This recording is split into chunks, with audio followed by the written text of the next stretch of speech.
Izin yang mulia. Bismillahirrahmanirrahim. Bagian mengenai kewenangan Mahkamah Konstitusi Republik Indonesia untuk mengadili perselisihan ini kami anggap dibacakan. Begitu juga penjelasan mengenai kedudukan hukum pemohon. Penjelasan mengenai tenggang waktu pengajuan permohonan juga kami anggap dibacakan. Sehingga kami mulai dengan membaca pokok perkara.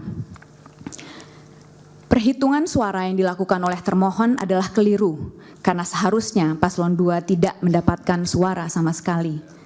Hal ini dikarenakan suara paslon 2 diperoleh dengan melanggar asas-asas pelaksanaan pemilu sebagaimana diatur dalam pasal 22E ayat 1 Undang-Undang Dasar 1945 serta merusak integritas Pilpres 2024 dengan dua cara.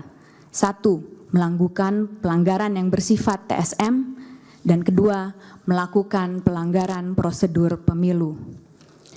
Bentuk pelanggaran yang bersifat TSM yang pemohon permasalahkan dalam permohonan akuo adalah nepotisme yang dilakukan oleh Presiden Joko Widodo yang kemudian melahirkan abuse of power secara terkoordinasi yang bertujuan untuk memenangkan pasangan calon nomor urut 2 dalam satu putaran pemilihan.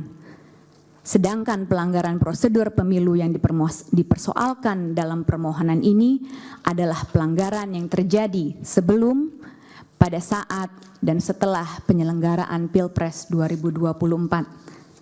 Sehubungan dengan pelanggaran TSM yang terjadi dalam Pilpres 2024, pemohon membaginya menjadi 5 bagian. Pertama, apakah Mahkamah Konstitusi berwenang untuk memeriksa pelanggaran TSM yang terjadi? Kedua, apa bentuk pelanggaran PSM yang terjadi dalam Pilpres 2024? Ketiga, bagaimana cara menyikapi pelanggaran TSM yang terjadi dalam Pilpres 2024? 4. Apa dampak dari pelanggaran TSM yang terjadi dalam Pilpres 2024 bagi perolehan suara paslon nomor 2? Dan kelima, apa dampak dari pelanggaran TSM berupa nepotisme yang dilakukan oleh Presiden Joko Widodo selama Pilpres 2024 bagi bangsa Indonesia? Pertanyaan pertama yang akan pemohon jawab sehubungan dengan pelanggaran TSM yang terjadi dalam Pilpres 2024 adalah apakah Mahkamah Konstitusi berwenang untuk memeriksa pelanggaran TSM yang terjadi? Menurut hemat pemohon, Mahkamah Konstitusi seyogianya memeriksa permohonan akuo yang mempermasalahkan pelanggaran TSM berupa nepotisme yang kemudian melahirkan abuse of power yang terkoordinasi karena dua fakta hukum berikut. Pertama, adanya kekosongan hukum dalam undang-undang pemilu kita. Dan kedua, adanya instrumen penegakan hukum pemilu yang tidak berjalan secara efektif. Pertama, Undang-Undang Pemilu tidak mengatur mengenai nepotisme yang dilakukan oleh Presiden sebagai bagian dari pelanggaran TSM, karena Undang-Undang Pemilu hanya mengenal 2 jenis pelanggaran TSM. Pertama, perbuatan atau tindakan yang melanggar tata cara, prosedur, atau mekanisme yang berkaitan dengan administrasi pelaksanaan pemilu dalam setiap tahapan penyelenggaraan pemilu sebagaimana diatur dalam pasal 463 ayat 1 Jungto pasal 460 ayat 1 Undang-Undang Pemilu. Dan kedua, pelanggaran jenis TSM dalam bentuk money politics sebagaimana dimaksud dalam pasal 286 Undang-Undang Pemilu. Kedua, penyelenggara pemilu yang ada tidak efektif dalam menjalankan tugasnya sehingga membuat Pilpres 2024 menjadi pemilu yang syarat dengan nepotisme dan pelanggaran. Ketidakefektifan penyelenggara pemilu bisa terlihat dari beberapa hal. Pertama, tidak independennya termohon, sebagaimana terbukti dari upaya termohon untuk memastikan diterimanya Gibran Rakabuming Raka sebagai kontestan dalam Pilpres 2024, mulai dari langsung menerapkan putusan Mahkamah Konstitusi nomor 90 tahun 2023 yang merupakan plurality decision, dan karenanya seyogianya dibaca menggunakan Marx Rule yang kali pertama dipertimbangkan dalam kasus Marx versus United States. Saya izin mengutip sedikit, Yang Mulia. When a fragmented court decides a case and no single rationale explaining the result enjoys the assent of 5 justices, the holding of the court may be viewed as that position taken by those members who concurred in the judgments on the narrowest grounds. Sedikit terjemahannya sebagai berikut. Manakala pengadilan yang terbelah memutuskan perkara dan tidak ada rasio tunggal. Ya pemirsa, jangan beranjak karena breaking news masih akan kembali sesaat lagi bersama rekan saya Fazilah Hairunisa.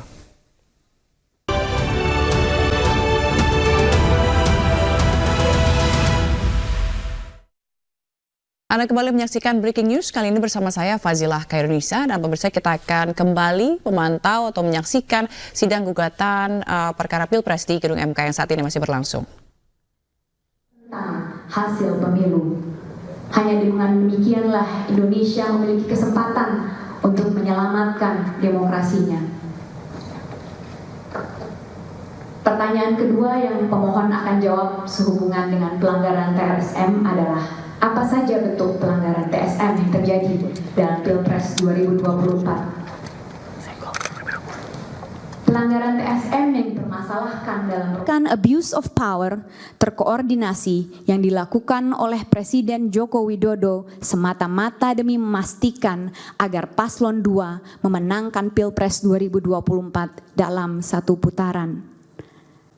Sehubungan dengan pembuktian mengenai ada tidaknya nepotisme, maka penting untuk melihat standar beban pembuktian sehubungan dengan perkara PHPU di Mahkamah Konstitusi, sebagaimana dimuat dalam putusan nomor 1 PHPU Pres tahun 2019, yaitu beban pembuktian formil, yang mana beban pembuktian awal dibebankan kepada pemohon dan kemudian beralih kepada termohon.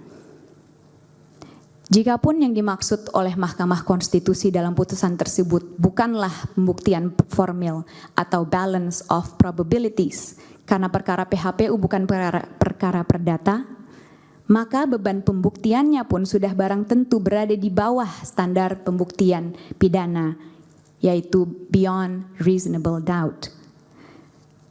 Pendekatan beban pembuktian semacam ini yang berada di atas balance of probabilities namun di bawah beyond reasonable doubt digunakan di berbagai negara di dunia dalam memeriksa perkara sehubungan dengan pemilihan umum.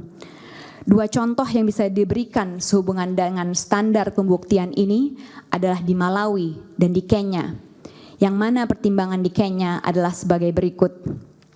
We maintain that in electoral disputes, the standard of proof remains higher than the balance of probabilities, but lower than beyond reasonable doubt.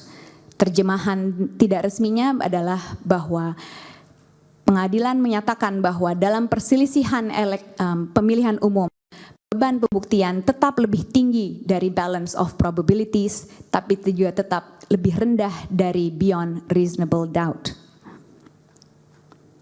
Peralihan beban pembuktian dari pemohon kepada termohon pun merupakan hal yang lumrah terjadi secara internasional. Hal ini dapat dilihat misalnya dari pertimbangan hakim di Malawi yang menyatakan sebagai berikut. It confirmed the position that the petitioner bears the initial burden of proof. It then made it very clear that the moment the petitioner gives ample evidence in support of his grievance, the burden of proof definitely shifts to the respondent to give an explanation in answer. Terjemahan tidak resminya adalah bahwa memang pemohon memiliki beban pembuktian awal, tapi kemudian jelas setelah pemohon memberikan bukti yang cukup untuk menunjukkan permasalahan yang mereka pohonkan, maka beban pembuktian kemudian bergeser kepada termohon untuk memberikan penjelasan yang memuaskan. Nepotisme yang dilakukan oleh Presiden Joko Widodo dapat diklasifikasikan menjadi 3 skema. Skema pertama, nepotisme yang dilakukan guna memastikan Gibran Rakabuming Raka memiliki dasar untuk maju sebagai kontestan dalam Pilpres 2024 yang dimulai dari dimajukannya Gibran Rakabuming Raka sebagai calon wali kota Surakarta. Lalu keikutsertaan Anwar Usman dalam perkara nomor 90 tahun 2023 sampai dengan digunakannya termohon untuk menerima pendaftaran Gibran Rakabuming Raka yang mana keduanya akhirnya dinyatakan melanggar etika. Nepotisme kedua adalah nepotisme yang dilakukan guna menyiapkan jaringan yang diperlukan untuk mengatur jalannya Pilpres 2024 yang dimulai dengan dimajukannya orang-orang dekat Presiden Joko Widodo untuk memegang jabatan penting sehubungan dengan pelaksanaan Pilpres 2024, khususnya ratusan pejabat kepala daerah. Bentuk nepotisme yang ketiga adalah nepotisme yang dilakukan untuk memastikan agar paslon 2 memenangkan Pilpres 2024 dalam satu putaran yang dilakukan dengan berbagai cara, mengadakan pertemuan-pertemuan dengan berbagai pejabat di berbagai lini, mulai dari pemerintah pusat hingga pemerintah desa, yang kemudian dikombinasikan dengan politisasi bantuan sosial, sebagaimana terlihat dari aspek waktu pembagian, aspek jumlah yang dibagikan, aspek pembagi bantuan sosial.